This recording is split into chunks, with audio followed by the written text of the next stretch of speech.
Picture this. You in the gym, you working out. Today is deadlift day. You've never had a problem deadlifting. You got lightweight on it. Your deadlift max is normally like 430, 455. You lose form on that last rep.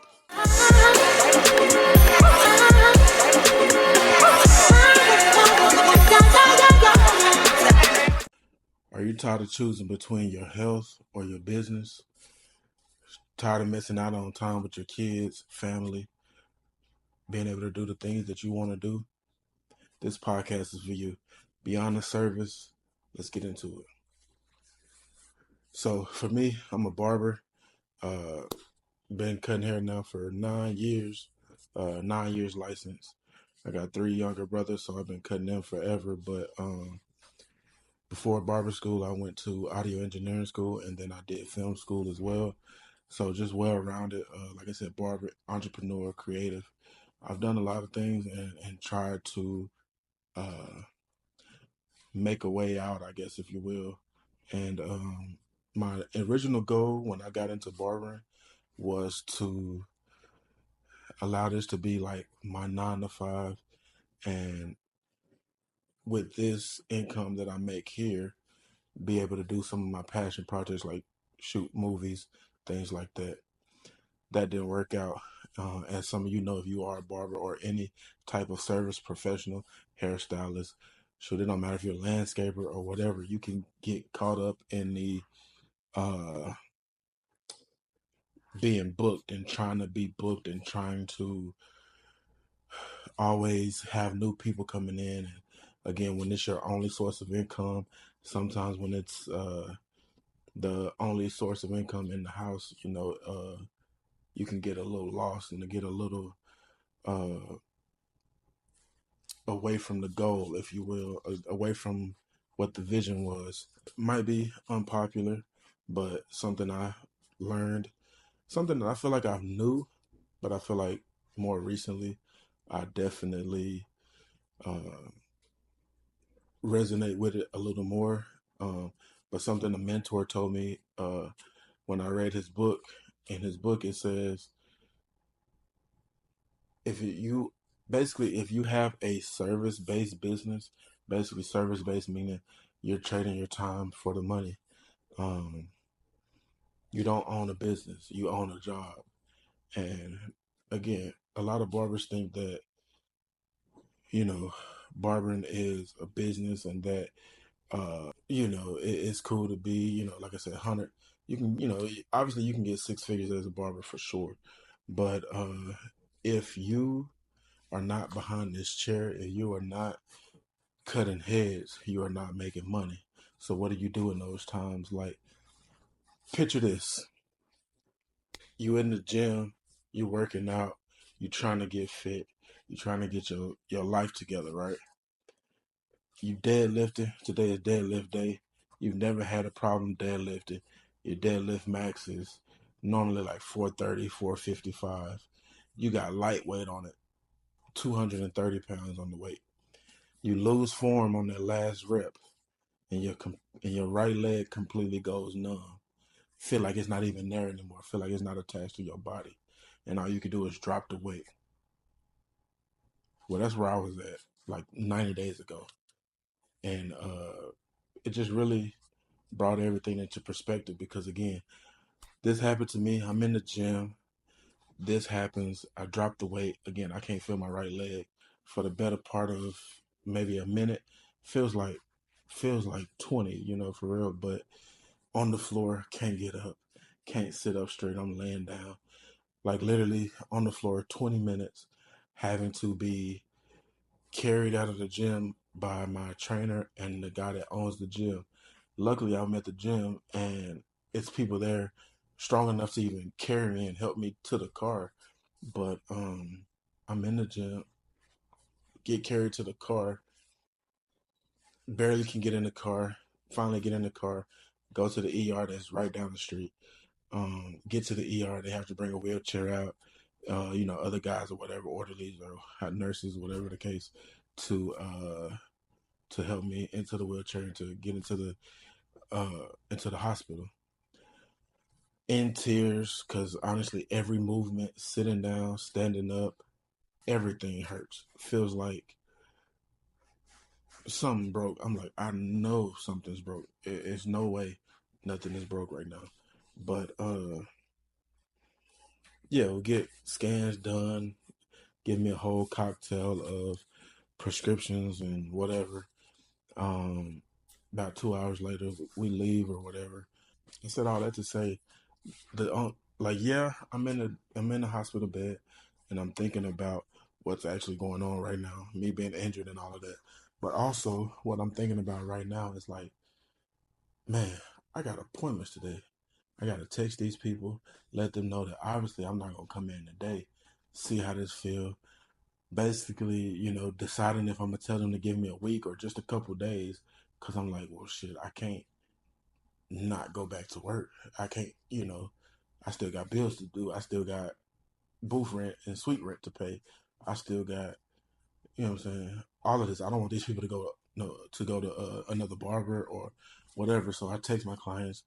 Um, it's a Tuesday, so kind of a light day early in the week. So they understood. But like I said, I told them, give me till Friday. Give me the Friday. I'm gonna move you to Friday. Um, I'm gonna see how these pills and all of that work out for me or whatever. All right, so start taking the pills. Like I said, starting to feel a little better, pain relievers and stuff like that. But again, I can't even stand up right now. I can't even stand up. I don't have the funds to really go and get all of the treatment that I want to get. Like I want to be able to. I want to be able to take off. If I have to take off for a month, I want to be able to take off for a month. Go get cold tub, hot tub, massages, physical therapy, what is it? The chiropractor, whatever's needed. I want to be able to take at least a month, cancel all of my appointments, close my books down, and really tend to myself and to my health, and make sure that when I do come back, that I come back for these people whole and ready to work. If they stick around, they stick around. If they don't, it's still cool. And with being able to do that, I wanted to also be able to do that, and all of my bills get paid, all of my suite rent get paid, my house rent still gets paid, whatever everything that I got gets paid still. But that's not the case, or that wasn't the case, and that's really why I started this podcast. Like this is just one of the many things that I'm starting to just kind of speak to these things. Like again, as barbers and just other service professionals, man, we are a lot of times choosing between our health and our business, or shit, our job for real. And that's not cool. That's not cool. And so that's what I'm gonna dig into with this podcast. This is the first episode. I'm gonna try to keep this one as short as possible. But yeah, so like I said, I didn't get to take off. I didn't get to take off. Obviously, I told them Friday. So, like I said, this was 90 days ago. And I still, like, I just got to the point maybe 2 weeks ago where I can fully stand behind a chair for a full service. But before that, um, I literally had like a chair from my dining room or whatever in the shop, and my booster seat for kids. I have one of the soft ones. Like I literally can't even use it for kids no more because for this whole time that I've been injured, I had to put that because my chair is wood, so I needed something soft to sit on. So I had that in my chair. I'm sitting on my chair cutting. I'm sitting down cutting, sitting down cutting. Still taking off days here and there because the pain is too, excruciating. So I can't go hard like I want to. I can't have 12-hour days, 14-hour days on the weekend, whatever the case is. I can't do that. Transparency. During this time, like I said, this is all in the last 90 days. So I have to move suites because I get behind on the rent. And the suite I was in is $50 per day. that you're late. And I'm like, after 2-3 days, you had $150 on top of the suite rent.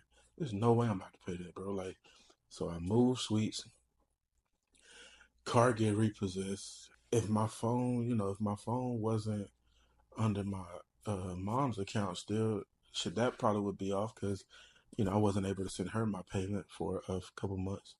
Um, so yeah, like it's always been on my mind. It's always been on my mind to have income outside of cutting hair, but actually getting hurt, actually seeing the result of not having a savings, not having um, products, whether physical or digital products, not having just again, if I'm getting paid from creating content, if I took all of these things serious, then I could have, again, like I said, took off the time I needed, paid all of my bills, still have my vehicle, still have my original suite that I, enjoyed or whatever, and I wouldn't be going through this. You know what I'm saying? So I'm really putting a focus for the rest of this year for sure, and just going forward on creating income outside of being behind the chair. I've taken a lot of classes, I've taken a lot of workshops, I've purchased a lot of books and just things that I haven't been putting into practice. And that all changes now. So what does that really look like? So for me, is all I can speak to.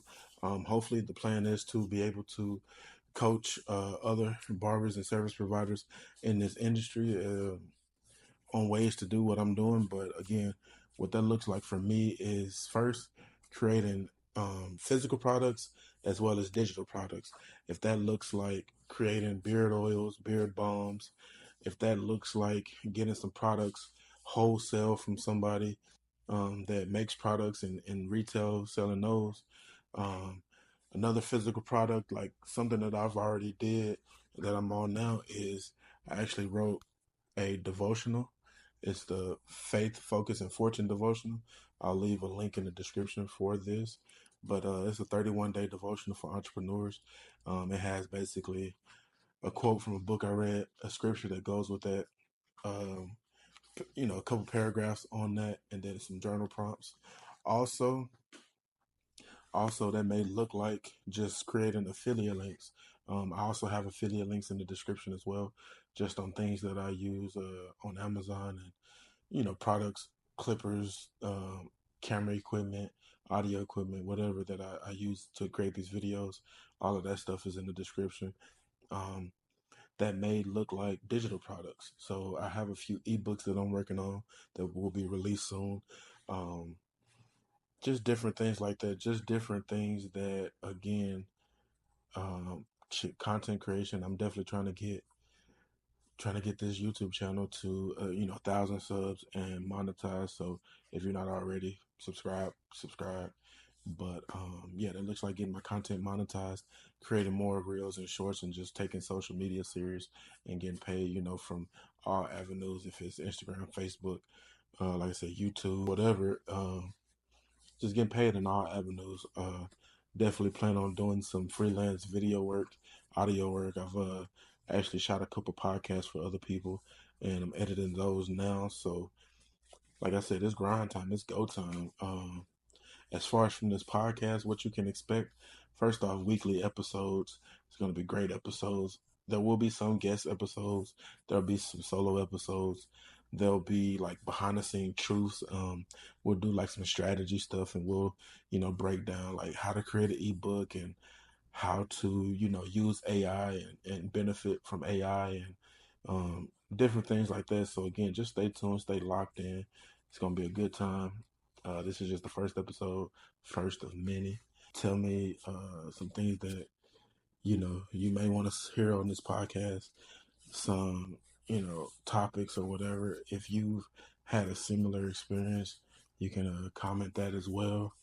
But yeah, that's the plan from here on out. So again, like I said, this is the Beyond the Service podcast. Stay tuned for more episodes. Do everything that's you. I'm gonna do everything that's me. Everything Mr. Lee. Peace. Like, share, comment, subscribe, all that.